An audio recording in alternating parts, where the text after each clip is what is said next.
And also, I might be eating while watching this video, so sorry if I've chewed too loud. Alright, let's get it.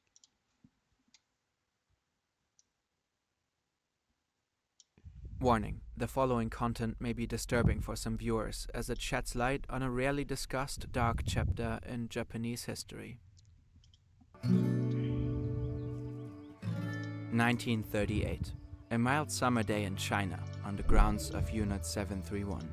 Professors, scientists, and military doctors are conducting important research here. Wait, what? Warning: the following content may be disturbing for some viewers as it sheds light on a rarely discussed dark chapter in Japanese history.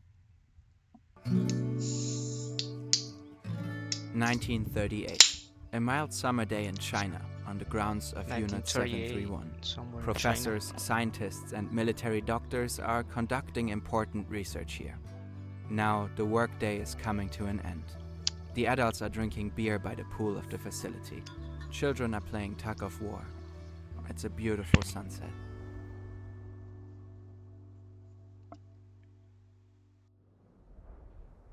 The people next door in the barracks are unaware of this. For them, there is no end to the day, no yesterday, today, or tomorrow. They don't know if it's day or night. They know only one thing: a cruel death awaits.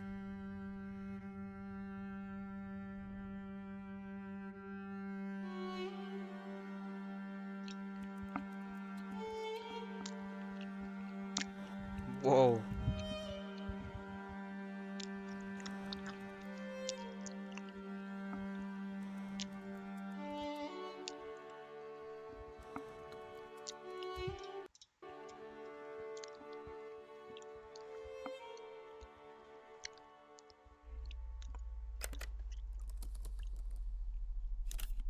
The First World War ended nearly 10 years ago, claiming 17 million lives. Japan fought alongside the Allies. As a result of their victory, Japan's economy is now thriving. The empire, under Emperor Taisho, is a member of the League of Nations. Japan enjoys good international relations, participating in conferences on disarmament and arms control, all in the name of preserving peace. In Geneva, the seat of the League of Nations, Japan signs a historic protocol. The high contracting parties, so far as they are not already parties to treaties prohibiting such use, accept this prohibition, agree to extend this prohibition to the use of bacteriological methods of warfare, and agree to be bound as between themselves according to the terms of this declaration. The prohibition of these weapons is a reaction to an incident in the First World War. For the first time, German troops systematically used poison gas as chemical weapons. The result was so horrific that the 36 founding signers decided such a thing must never happen again. About 9,600 kilometers away from Switzerland, a 33-year-old military doctor in Japan reads a report on the Geneva Protocol. He is electrified and sees it as confirmation of a theory he has been nurturing for some time. Biological weapons must hold enormous potential if they are so reviled. And he comes to a conclusion quite different from that of the signatories in Geneva. If the prospect of germ warfare created such dread, Japan must do everything in its power to create the most virulent germ weapons, as well as effective methods for destroying wartime enemies with lethal diseases. This military doctor, named Ishii Shiro, will devote his entire life to researching methods of biological warfare. In this endeavor, he will be aided by around 20,000 employees, and an estimated 300,000 people will fall victim to Japan's bioweapons program.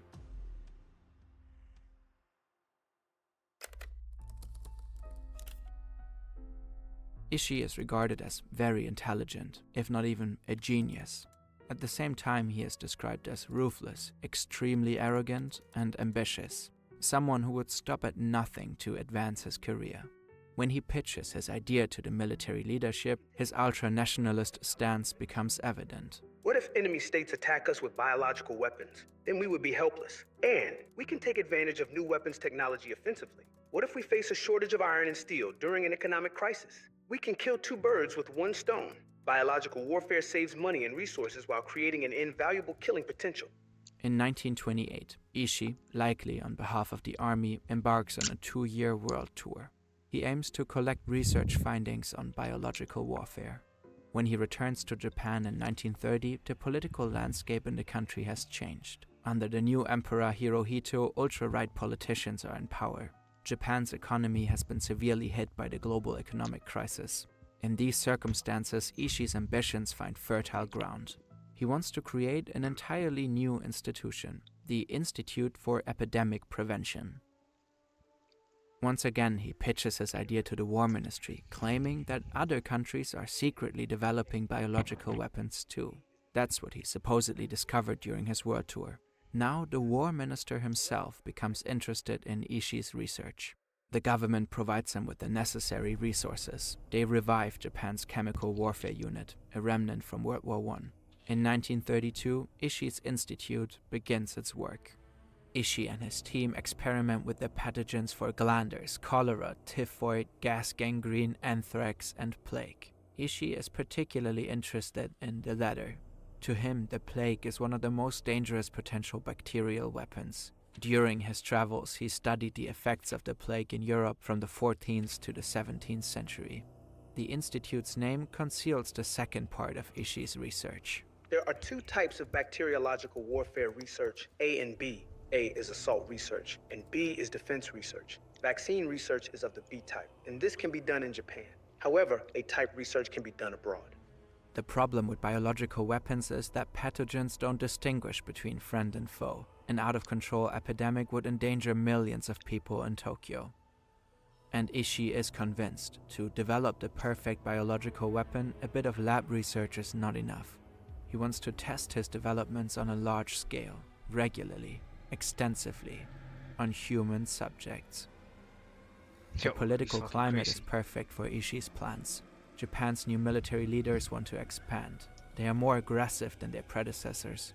Some of them aim to occupy Manchuria. The Chinese region is militarily weak and rich in resources. In 1931, Japan makes a move and actually occupies the region. A year later, they established the puppet state of Manchukuo. The invasion of Manchuria is considered Japan's most decisive early step on the road toward totalitarian fascism and war. In Ishii's eyes, the now Japanese colony is perfect for his work. Potential accidents wouldn't endanger the Japanese population. Vast, sparsely populated areas guarantee secrecy. And then there are the inhabitants themselves, human subjects for his experiments. Ideal conditions for A-type investigations into biological assault.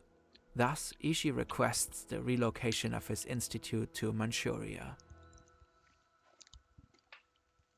In order to tell this story in depth, we pored over books, analyzed documents, and created detailed animations, all to make a tough topic such as this one accessible.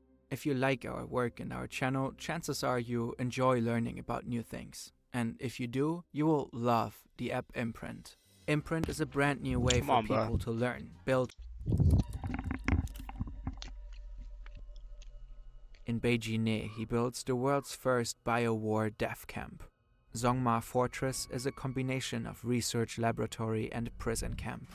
It doesn't take much to be sent there by the Japanese colonial power. Soon the prison cells are filled with bandits, guerrilla fighters, partisans, communists, dissidents, and intellectuals. Suspicion that a person might be anti-Japanese minded is enough.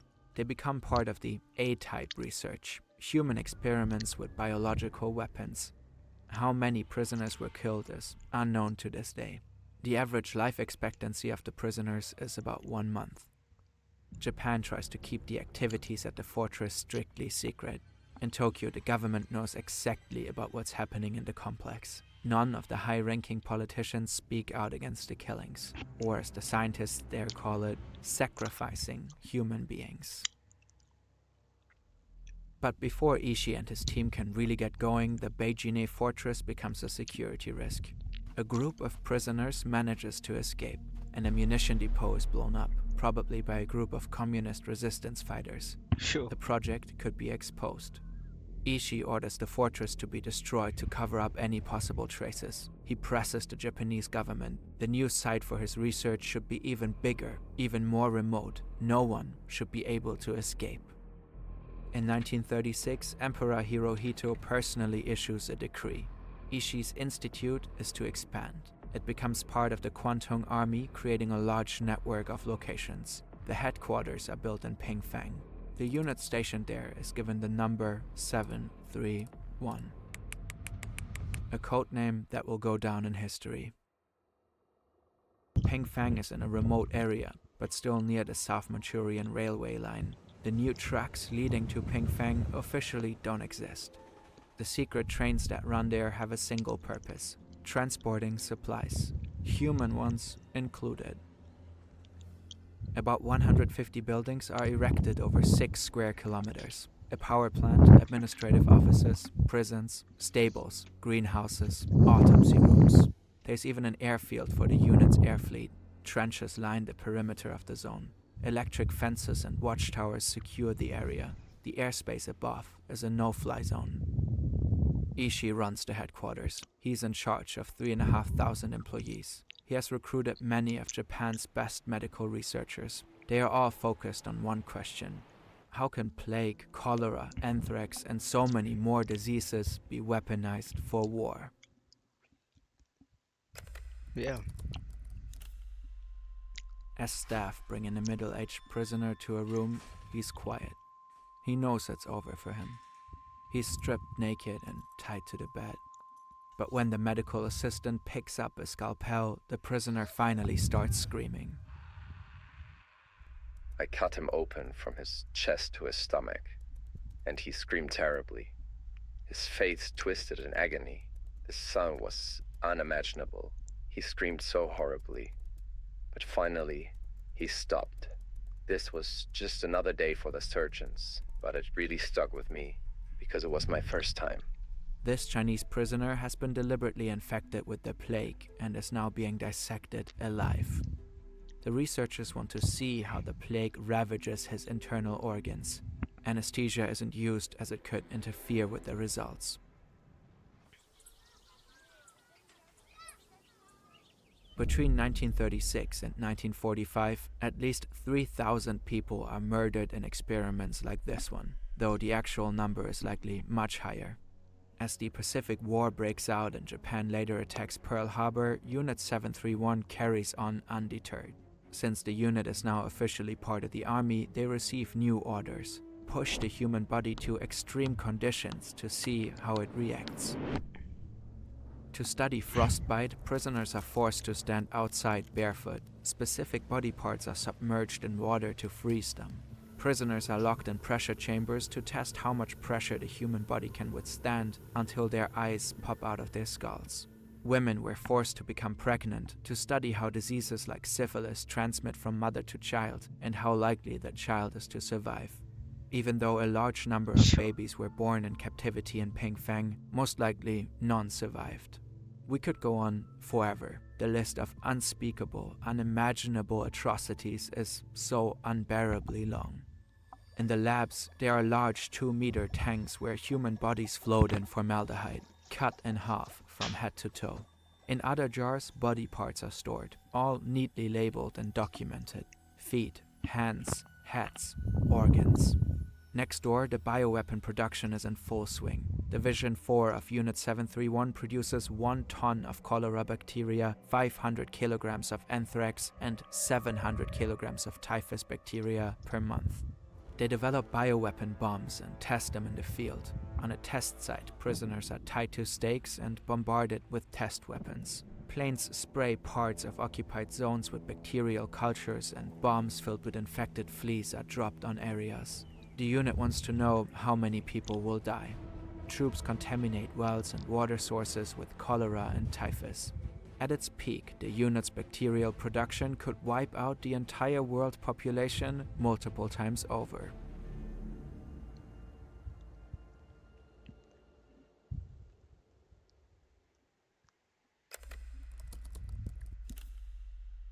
After long years of war, World War II is finally drawing to a close.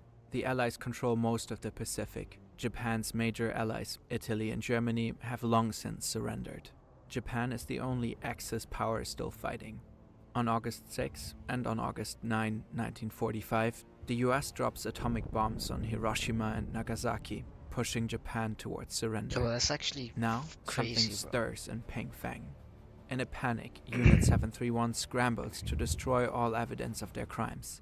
Their research can't be allowed to fall into Soviet hands. They gas the remaining prisoners and shoot the forced laborers. The remains of bodies are thrown into a nearby river. On August 10, 1945, 5 days before Japan's surrender, the unit blows up all its buildings. Infected test animals are released into the wild, causing major epidemics in the region. Around 30,000 people die as a result.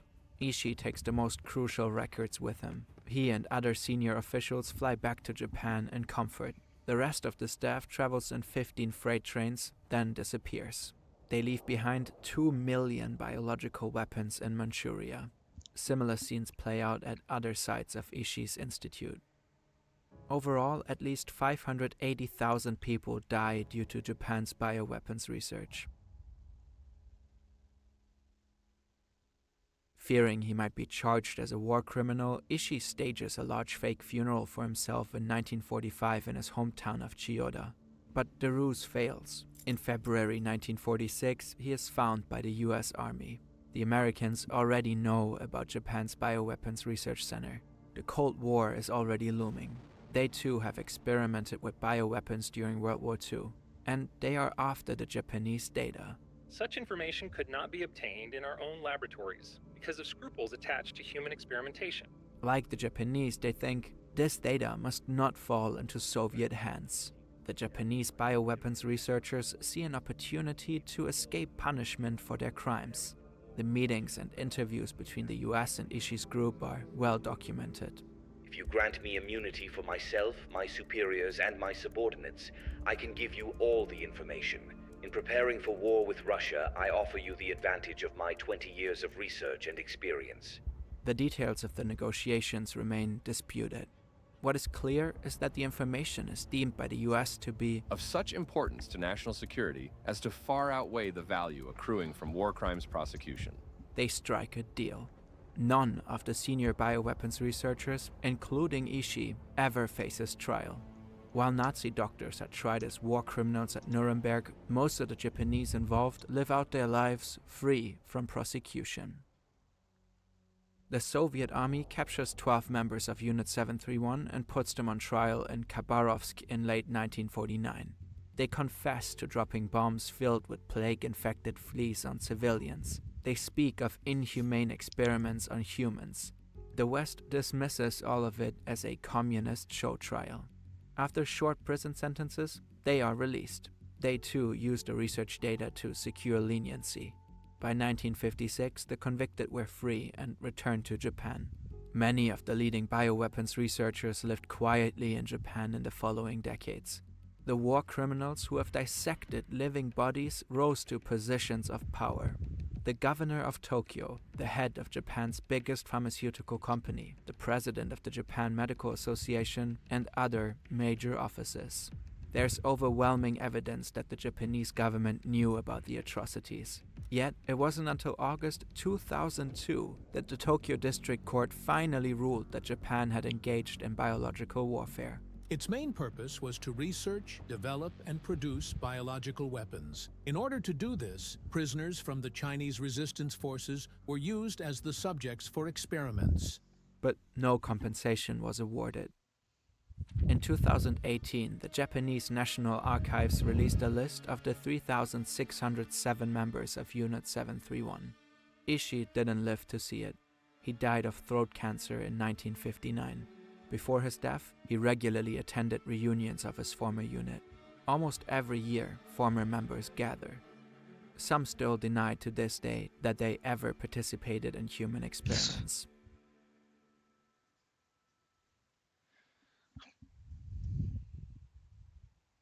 I mean, that's fucking scary, bro.